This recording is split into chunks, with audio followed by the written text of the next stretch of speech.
တော့ကျမနားလေသွားပြီတီးခံတက်လုံးနဲ့မိမတစ်ယောက်က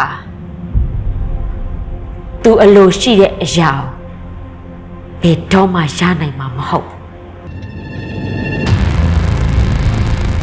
မင်းကငါခလေးတွေရဲ့မျက်နှာကြောင့်လှုပ်ပေးထားတာအဲ့လိုမျိုးမှမဟုတ်ဘူးဆိုရင်မင်းကငါဘွားတွေကထုတ်ပြပြီးသားငါကလေးပါမလေးနင်းဒီဘာလာလောက်တာလဲငါ့အိမ်မှာရှိတဲ့ကလေးတွေစီငါပြန်လာတာလေနင်းနဲ့ဒီအိမ်မှာရှိနေတဲ့လူတွေကဘာလုပ်ပိုင်ခွင့်နဲ့ငါ့ကိုတားနေရလဲနင်းလိုလူတတ်သမားနဲ့တအိမ်နဲ့အတူတူမနေနဲ့မင်းနဲ့ငါနဲ့ကြားစိတ်ပြက်စရာကောင်းတဲ့ဆက်ဆံရေးကိုအစပြုခဲ့တဲ့သူကမင်းဖြစ်တဲ့အတွက်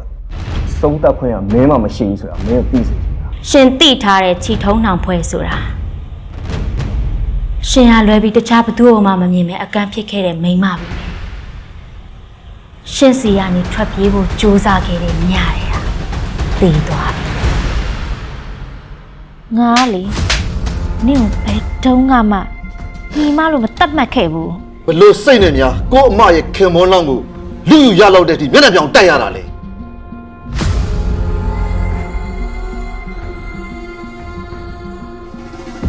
ပလဲကငါတို့မိသားစုရဲ့တမီးအကြီးအတိအမှတ်ပြုပစ္စည်းပိုင်ရှင်အစ်စ်ကအစရသူ့ပဲနေမဟုတ်ဘူးချီမဟုတ်ဘူးချီတော့တာမဟုတ်ဘူးမြေ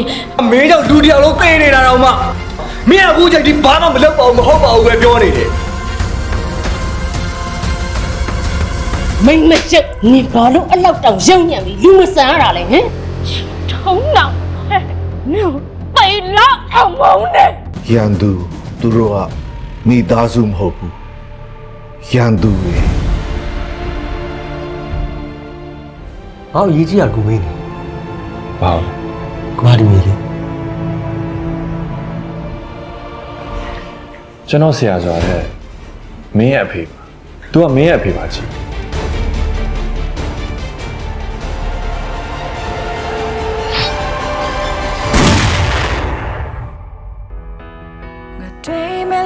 ကိုငါမရွေးပဲကံပေးတဲ့အတိုင်းသာငါရွေးချယ်ဖြစ်သမျှအဖြစ်တွေလို့မရှိလေကိုအတွက်ဖြစ်ရင်ကိုရှင်မုန်းနေရလားကိုမမှုတော့ကိုနည်းနည်းတောက်ထားတယ်ဆိုရင်ပဲကိုမပုံမှန်သိစိတ်တော့ရှိပါတယ်ရှင်ဒီမှာဘာလာလောက်တာလဲအဲ့ရပါရောက်မှာတော့အိမ်မလို့ကွာမင်းရလေကိုဒီညာဟာကိုရဲ့ခံစားချက်တွေကိုထိန်းချုပ်ထားဖို့မကြိုးစားလို့ရလားကိုမင်းချောင်းကိုရဲ့ရင်ခုန်တဲ့ထိန်းမရအောင်ခုန်နေရှင်ကိုချီကိုမြူဆဲဖို့ကြိုးစားနေရတယ်ဟုတ်တယ်ကိုချီကိုမြူဆဲဖို့ကြိုးစားနေဖြစ်နေတခါတော့ဖြစ်တွေ့နေ